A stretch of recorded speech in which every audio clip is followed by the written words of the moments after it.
It's your fault for not being with our son. I'm not interested in a workaholic like you. These are the words Brian, my husband of 5 years, said to me. I thought I had done my best to take care of both my job and family. I had no idea he felt this way until he told me. My name is Alicia Adams, a 29-year-old working in product planning for an apparel brand. I have always loved fashion since I was a child. I even made clothes with my mother on a sewing machine. After graduating from a fashion college, I'm fulfilled working for my admired brand. I have a husband of the same age and a 4-year-old son. Brian, my husband, was my high school classmate. We dated once for a few months, but broke up due to college entrance exams. We reconnected at a friend's party after being out of touch for a while. Finding out we worked nearby, we started dating again. Brian was a serious baseball team ace in high school, but enjoyed his university life fully. He seemed a bit shallow when I met him again, but his caring and kind nature hadn't changed. We married within a year of dating. When we announced our marriage, our parents were delighted. Oh, I feel reassured if he's marrying you, Alicia, Brian's mother said to me happily. I have a good relationship with his parents. I often visit them even when Brian isn't around. While announcing our marriage, we discovered we were pregnant.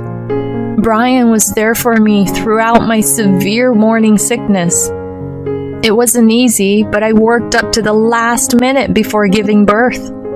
Brian, who was present at the birth, shed tears of joy when our son was born. Thank you for giving birth to our son, Alicia. Let's do our best to raise our child. I, too, shed tears of joy that our son was born healthy. We named our son Steve, a name that we had discussed and liked back when we were dating in high school.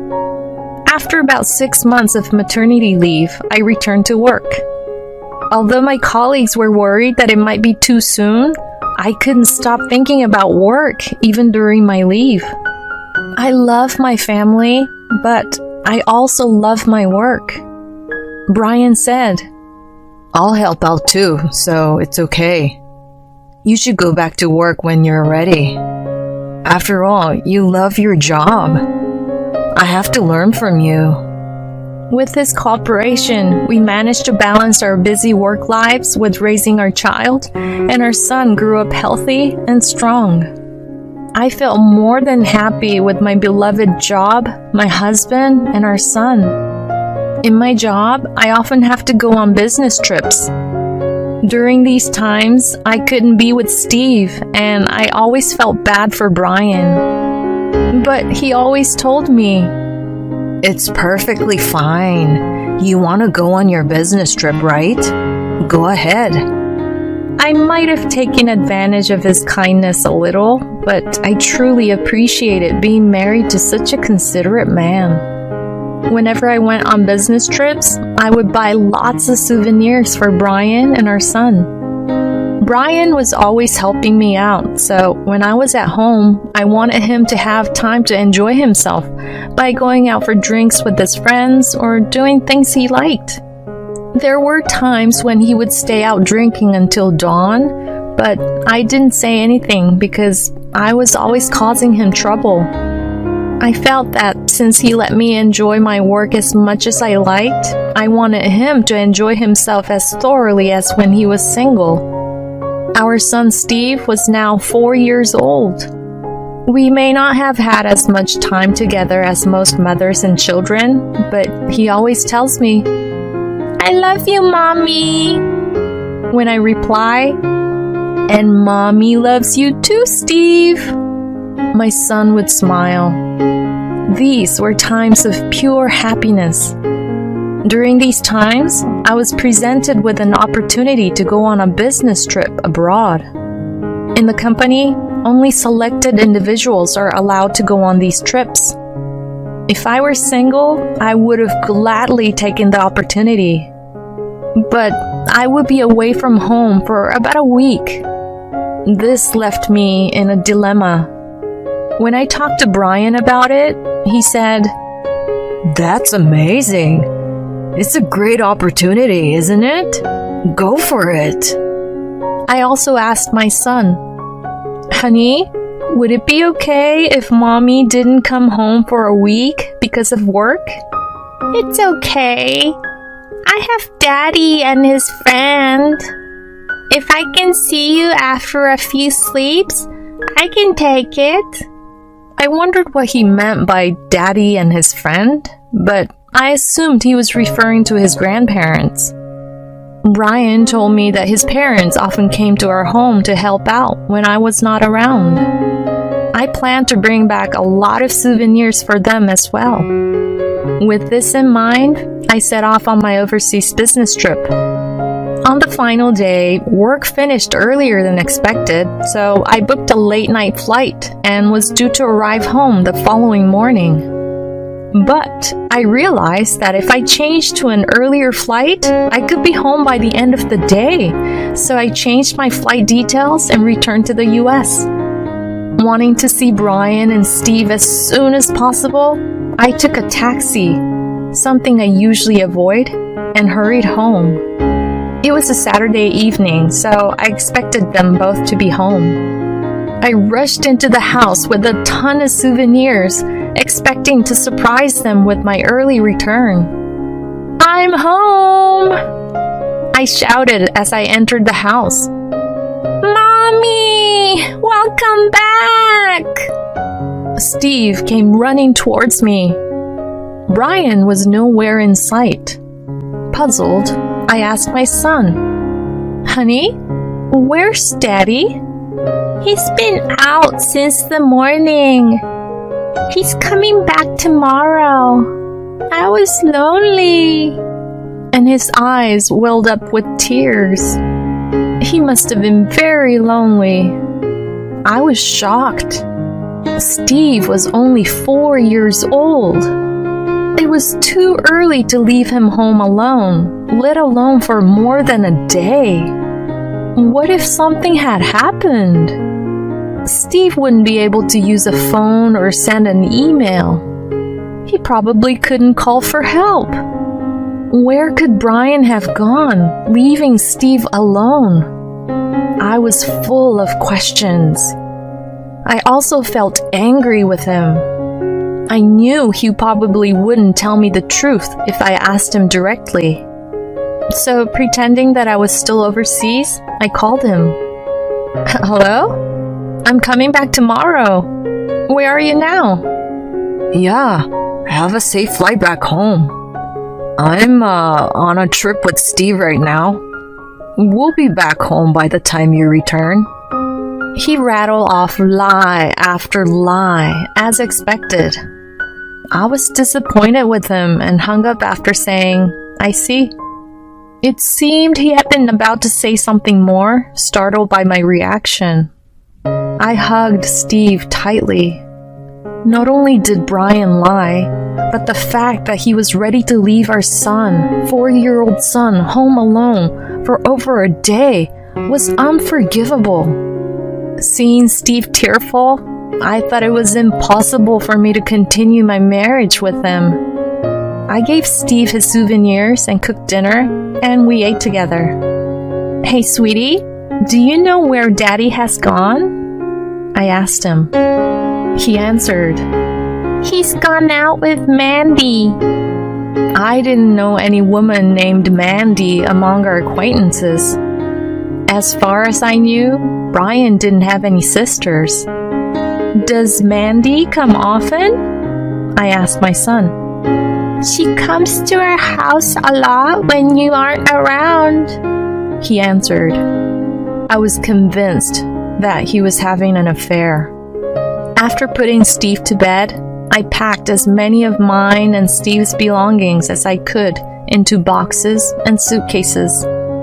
I decided to leave once my son woke up. As I packed, tears welled up in my eyes.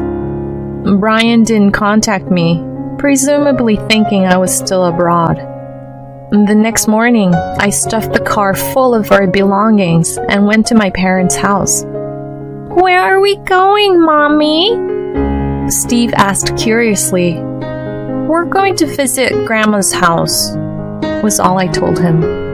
My parents' house is about a 20-minute drive away. My father passed away a few years ago, and my mother is now living alone.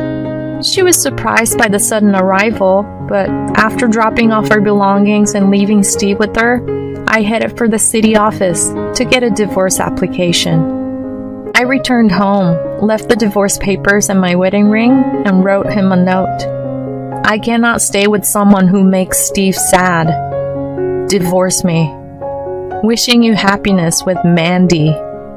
And then I returned to my parents' house. When I arrived, my son was taking a nap, and my mother was furious when I explained the situation. She knew Brian since high school, and she kept saying, I never thought he would do such a thing. He is so kind and serious. After Steve woke up from his nap, we three went out for a meal. I chose a restaurant known for its delicious hamburgers, Steve's favorite. Watching him happily munching on his hamburger, I knew I had to protect him. After the meal, we returned home and my phone rang. It was Brian. I'm sorry for lying. Please come back. I was actually visiting a college friend who was in a hospital after an accident. I asked my mom to take care of Steve. He said, obviously lying.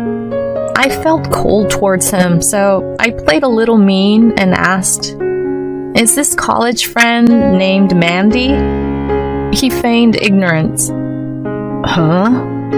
Who's Mandy? Steve was crying when I came home. I don't want to be with someone who makes him cry. I want a divorce and I'm not coming back to that house. He pleaded. Please, reconsider. I rushed out because my friend had an accident. It's true that I asked my mom to take care of Steve. I'll call you again. And he hung up. I felt like everything he said was a lie, and I'm pretty sure it was all a lie. But he seemed to think he could still deceive me. After that, I commuted to work from my parents' house, and in exchange for giving her living expenses, my mother cut back on her part-time work hours to take care of Steve. She seemed to enjoy being with her grandson, telling me with joy, Steve was such a good boy today. It seems like he made new friends at the nearby park. Brian would call almost daily, spewing lies and apologizing. I consistently told him, my mind is set on divorce, so stop calling me. He even came to my parents' house once while I was at work, but my mother sent him away. The divorce proceedings weren't moving forward, so I decided to go to a detective agency. I wanted decisive evidence of his affair. A few days later, the agency reported that Brian was spending nearly every day with a woman in her early 20s. They had taken many pictures, and it seemed she was also frequently visiting the house where I used to live. I was convinced that this woman was the Mandy that Steve had mentioned. Even as he was begging me to come back, it seemed he was having fun with his lover. I couldn't believe he could do something so despicable. I wondered what happened to the sincere man he used to be. One weekday night, I finished my work early, took the pictures I received from the detective agency, and went to the house where Brian was living. As I walked into the living room, I found him and the woman from the pictures watching a movie together. The woman shrieked loudly at the sight of me and clung to Brian. Jesus, who the hell is she? She scared me. Brian looked so surprised that he seemed to be speechless. I want to finalize the divorce soon, but the process isn't moving forward, so I came here. Could both of you sit down here? Both he and the woman sat at the dining table silently. The woman was making a fuss, but when I told her to sit down quickly, she sat quietly. It's not what you think. She's my sister-in-law. He tried to lie again. Oh God, you don't have a sister, Brian. Enough with the lies. I had a detective agency take photos, but they seem meaningless. This is Mandy, right? The one you left Steve for and went on a trip with that day? When I said this, they were silent for a while. Will you answer me? It's fine if we get divorced, right? When I pressed them further, he gave up and began to speak with a resigned look on his face. It's your fault for not being with Steve. I only left him for a day. How many days have you been away? He retorted.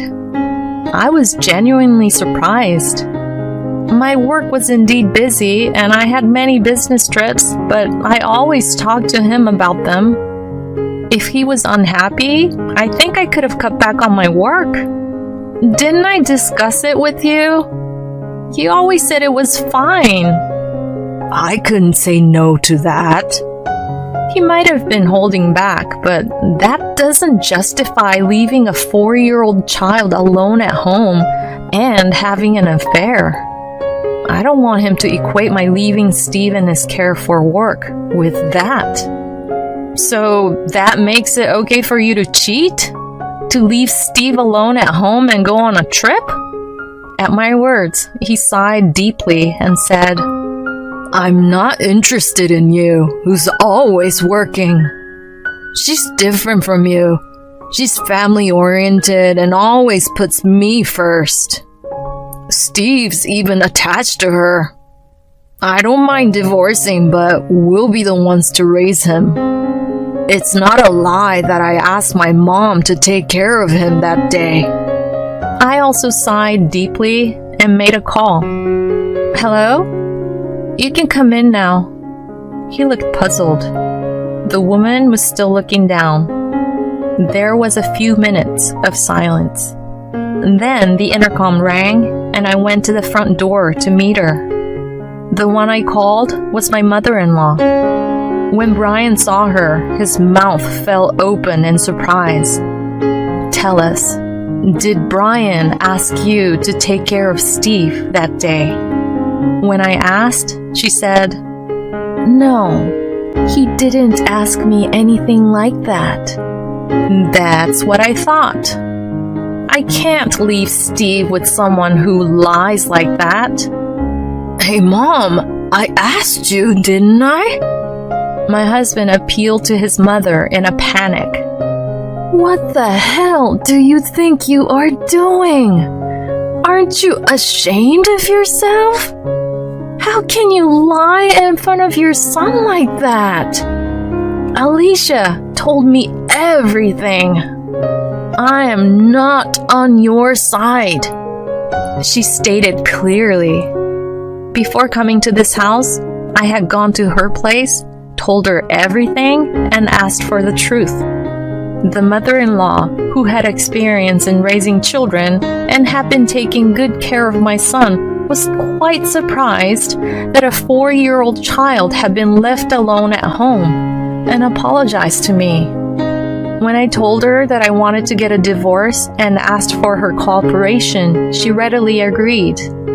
You too, Mom? Fine. Let's go to court. I'll get Steve, he said until the end, but I told him to do as he pleased and left the house with my mother-in-law. When I thanked her, she said, It's a request from you, whom I've known since high school. Of course I'll help you. I'm sorry about my son. I'll help you with the trial and everything after that. I couldn't help but hug her while crying. Thank you so much. I feel so frustrated. It's okay. Alicia, You've had a hard time too. I felt saved by her kind words. I drove her home and cried my heart out in the car alone while listening to my favorite music. I can't cry in front of my son, so I wanted to let out all my tears here. Once I finished crying, I felt much better. I decided in my heart to protect my son with all my strength. After that, the trial began. I knew I would win without trying, but Brian insisted on a trial. The divorce was granted easily, and I got custody of my son. The decisive proof of his affair played a big role. I was truly glad I went to the detective agency. I heard from my lawyer that my husband's mistress was a receptionist at the same company. Since it's a small company, the rumors spread quickly and she was forced to leave the company. Brian is still working there, but he's having a hard time, and he's soon to be transferred to a subsidiary. Even after his transfer was decided, he still wanted to get married, but she firmly refused. Her parents even stepped in to refuse him, which surprised him. I'm seeking damages from both of them. I think they should pay for the pain that my son and I endured. My son and I are living happily with my mother in my hometown. I thought about reducing my work, but my mother quit her part-time job to take care of housework and Steve while I'm away. It's her own decision because she wants to spend as much time as possible with her grandson. In return, I decided to pay for all living expenses from my salary. I have been on a business trip abroad and got a promotion and a raise at just the right time, so I'm able to support my family adequately. I pamper my son as much as I can when I come home from work, which I love. Sometimes I scold him, but I'm very happy to spend time with my son, who is growing every day. There's no chance that my son will be left alone at home in the future. Since we started living at my parents' home, I've never seen my son cry out of loneliness. I want to continue to watch my son grow with my mother. Again? Who could be doing this? I decided to install security cameras. And there, the footage captured a surprising person. Inside the garbage bag, there was something I never expected.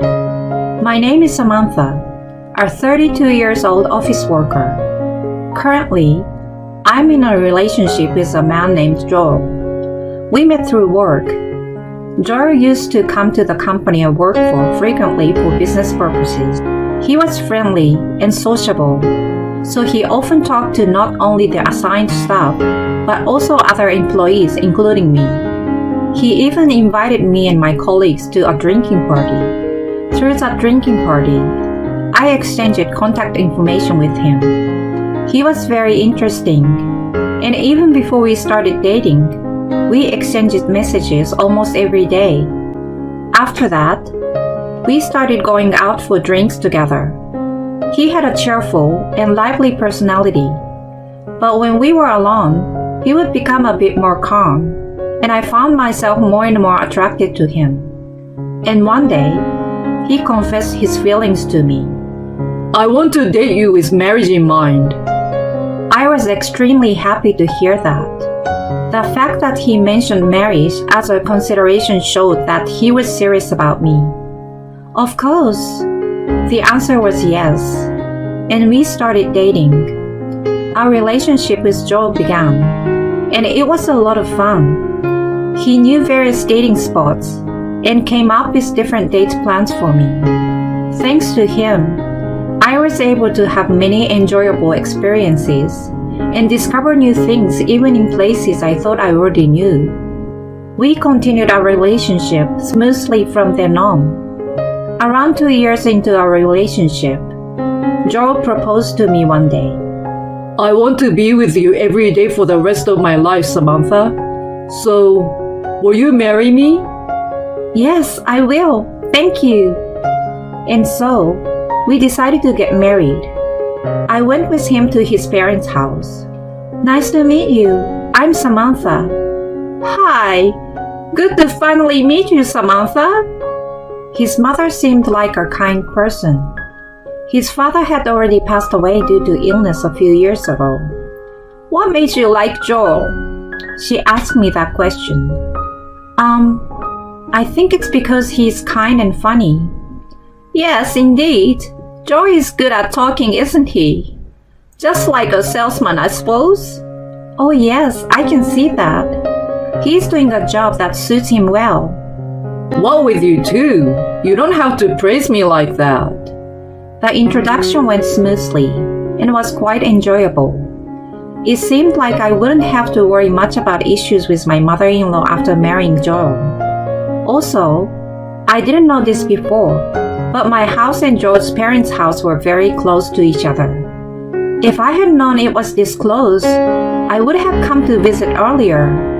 Sorry about that. But if I had known that my girlfriend's parents' house was nearby, it would have made me a bit more conscious. Like, I should go and greet them, you know? Well, you have a point. I thought we could wait until we got married for things like that. That's why I brought it up now. I see. But once we are married, we can easily visit my mom whenever we want. That's a good thing, right? Yes, you're right. His mother was listening to our conversation with wide eyes. When you get married, won't you rent a new place? Are you going to live in Samantha's apartment together? Samantha's house is actually an inherited property from her late grandparents. Oh, I see. Actually, my parents passed away in an accident, and I was taken in by my grandparents and raised by them since I was young. Both of my grandparents have also passed away, so now I live alone in that spacious house. We've been discussing living together there once we are married. I see. I didn't know that. It's unfortunate about your parents. If you two have talked it over and made that decision, then it's fine. Congratulations on your marriage, Samantha and Joel. Thank you, Mom. Samantha, if you ever need anything, feel free to come to me. Thank you very much. His mother seemed really kind, and I was relieved. As I thought that, I went home with Joel. Most of his belongings had already been moved, and it felt like he was already halfway living in my house. Your mom seems like a really kind person. I'm glad. You think so? Well, I don't consider myself that kind, to be honest. Really? I think you are incredibly kind. You saying that makes you the kind one, Sam? Oh, really? We laughed while complimenting each other, with the belief that we could have a happy married life together. We had our wedding ceremony. We hadn't shared the fact that Joel and I were dating with our colleagues at work. So when they heard about our marriage, they were surprised. But they said we looked good together and congratulated us. Many people attended our wedding. I think it was wonderful that we were able to have a happy wedding ceremony. After that, we started our newlywed life. Since we were practically living together already, there wasn't much change in our daily life. However, being newlywed had a mysterious power that made everything feel fresh and exciting. Even after marriage, I continued working, and we both had jobs. My husband wasn't good at household chores, especially cooking. So I took charge of cooking, and he helped with other chores like cleaning and laundry. At first, he was still getting used to it, but he tried his best with cleaning. It's really appreciated to have a husband who cooperates with household chores. In this way, we smoothly enjoyed our newlywed life, and I felt happy every day. But less than a year of marriage, my husband started going on business trips more frequently. I will be going on a business trip for about a week. Huh? Again? You've been going on a lot of trips lately. Well, they seem to have high expectations of me. They've entrusted me with some important tasks. I see. Well, you have to do your best then. Yeah, sorry for leaving the house again. It's okay. Take care, alright? Although I said those words, I felt a bit lonely. We're still newlyweds, and yet, they keep increasing the number of business trips. What is the company thinking? I almost wanted to complain, but work is work. Besides, we might have children in the future, so it's important to have savings. So it's crucial for my husband to achieve results in his work. A few months later, my husband was given another long-term assignment. They want me to go on a business trip for about 3 months this time. Huh? 3 months? They want me to go and provide support from headquarters as they set up a new branch. That's a really important job. Yeah, they have high expectations of me. But 3 months will be tough. I'm sorry, Samantha. It's okay. But you will have weekends off, right? Can you come back on weekends? I'm not sure. It's in Nevada, so there are several layovers during the flight, and it might be difficult to come back every weekend. I see. Then let's video call each other. Yeah, that's a good idea. Let's do that. Afterwards, my husband went on a long-term business trip. I felt a bit lonely living alone. But then, a certain problem arose. Huh? What is this? When I returned home from work as usual, there were a large number of garbage bags placed in front of the entrance. I had no idea what was going on, but I couldn't just leave the garbage like that. Although it was creepy, I gathered them all and disposed of them at the garbage station. Seriously, who could be doing this? As I was thinking that, on another day, a large amount of garbage was again dumped in front of my house. Huh? Again? Ooh, what is going on? This is clearly some form of harassment, but I didn't know the purpose or the reason behind it. I considered reporting it to the police, but it could also be someone I know or neighbor. Thinking that way, I decided to investigate on my own. I decided to install security cameras, and there, to my surprise, I saw the person responsible.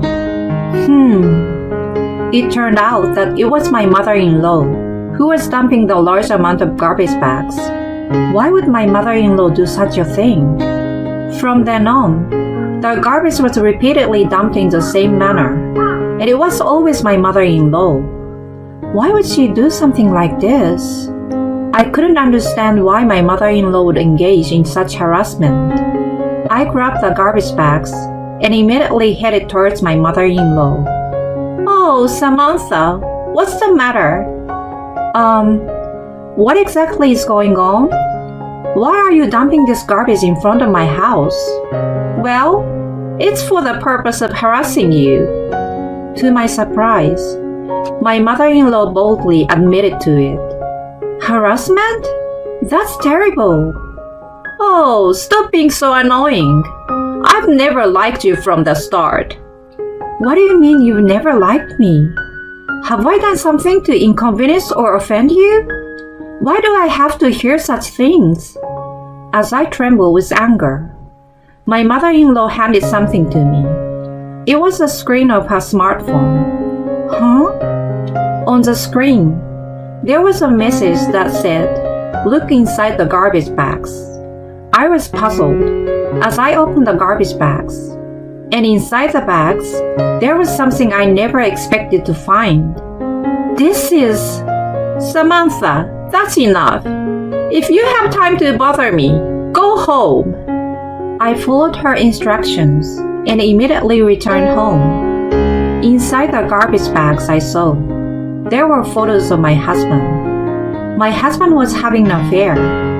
What my mother-in-law had put in the bag were evidence photos and copies of documents related to the affair.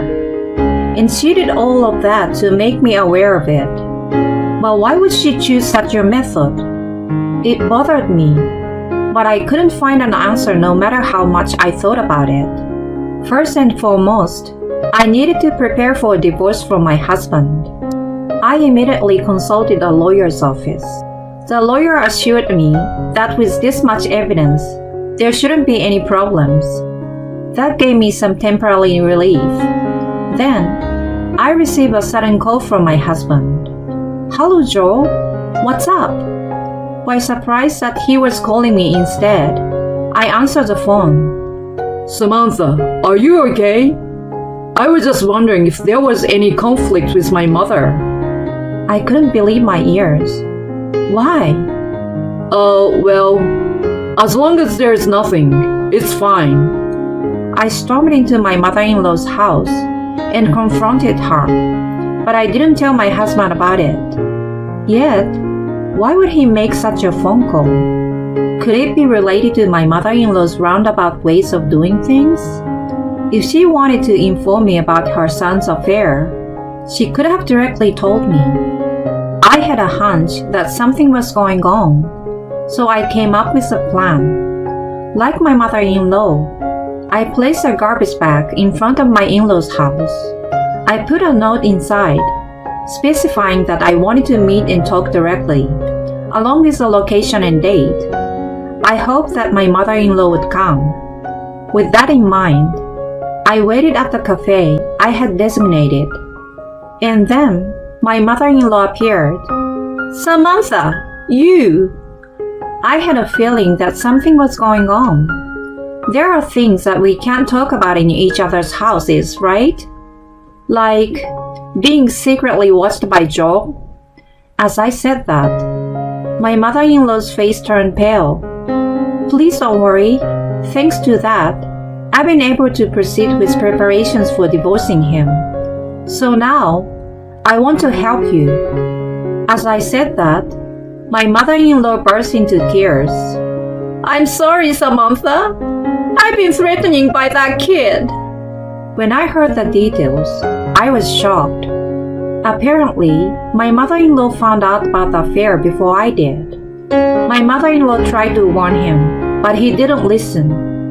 And then, he installed listening devices in both my in-laws' house and my house, and even took away her phone. I felt a chill run down my spine upon hearing that. There were listening devices in my house too? Yes, that's what he said. That's awful. My mother-in-law said she pleaded with him to stop doing such things, but he didn't listen. My husband's true intention seems to be to take away the house I inherited. And he threatened my mother-in-law, saying he would harm me if she got in his way. So my mother-in-law was trying to make me aware of the danger through those acts of harassment. I can't believe Joe would do such a thing. It seems that he plans to take ownership of the house and then kick you out to live with another woman. What? That's so heartless. I was filled with anger. Come to think of it, my husband had been expressing his desire to change the house ownership to his name. I found the paperwork and procedures troublesome, so I refused. But now, I understand why he wanted it. Let's consult the police immediately. When I said that, my mother-in-law hesitated for a moment, and then nodded slightly. We went to the police station and explained the presence of listening devices and the content my mother-in-law was told by my husband. Arresting him would be difficult given the current situation, but I was able to obtain the restraining order against him once the divorce was finalized. After that, I decided to confront my husband with the information I had gathered. "Joel, can we have a video call right now?"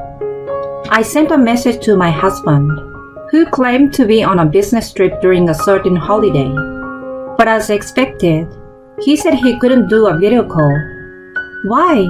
It's a day off, so you can spare a little time, right? Sorry, I'm meeting someone related to work, so I can't do it. I messaged my husband, pretending to be oblivious. "So, I saw you sitting at Divine Cafe with a woman I don't know?" Immediately, my husband called me. Samantha, what are you talking about? He sounded flustered, standing up and looking around anxiously. I sent him a photo. It was a picture of my husband happily chatting with his affair partner at the cafe. See? I'm telling you that I saw you guys. I was surprised when I saw you there by chance while I was going shopping. I mean, you were supposed to be on a business trip to Nevada, but here you are in the neighboring town with an unknown woman. Hey Joel, this is an affair, right? Well, that's... My husband was clearly disturbed. It was just a coincidence that I found out, but it's solid evidence, so there's no escaping from it. My husband let out an almost inaudible voice. Let's prepare a lawyer and proceed with the divorce immediately. Wait, just wait a minute. Despite my husband pleading with me, I hung up the phone without paying attention to him. I pretended it was a coincidence, but this was all part of my plan. I had found out from my mother-in-law's investigation that my husband was at his affair partner's house. So I waited near the affair partner's house for them to leave, and discreetly followed their car. My husband quickly returned home and came to apologize to me. I'm sorry. I was momentarily possessed. I won't do it again. Please forgive me. My husband apologized as he came forward. There's no way I can forgive you. You were pretending to be on a business trip while living at your affair partner's place, right? I can't continue our marriage with such a liar. Let's get a divorce. As my determination became clear, my husband slumped down weakly on the spot. Shortly after that, I divorced him. Of course, I made sure to claim substantial compensation from my ex-husband and his affair partner. By the way, my ex-husband never found out that my mother-in-law had been helping me. I decided to sell the house I inherited from my grandparents. My mother-in-law also sold her house and moved without saying anything to her son. She also canceled her phone contract, so got a new one. It seems my ex-husband planned to seek cooperation from my mother-in-law in paying the compensation. But when he realized she had already moved, and he became quite panicked. He contacted me multiple times, desperately begging for forgiveness. However, I made sure to secure a promise from him to pay the compensation, even if it was in installments. If there was any delay in payment, I made arrangements to have his salary garnished. It appears my ex-husband was eventually abandoned by his affair partner. In the end, he not only failed to acquire the house, but also faced the decision to pay compensation. Currently, he lives a lonely life, shuttling between work and a cheap apartment, with most of his salary dedicated to paying the compensation. On the other hand, I made a bold decision and purchased a condominium. Since the inherited house from my grandparents was in good condition, I was able to sell it at a higher price than I expected. I plan to focus on my work and increase my own income, aiming to build my assets and secure a comfortable future. I won't rush into another romantic relationship for a while, and instead, take my time to find the next partner without any pressure.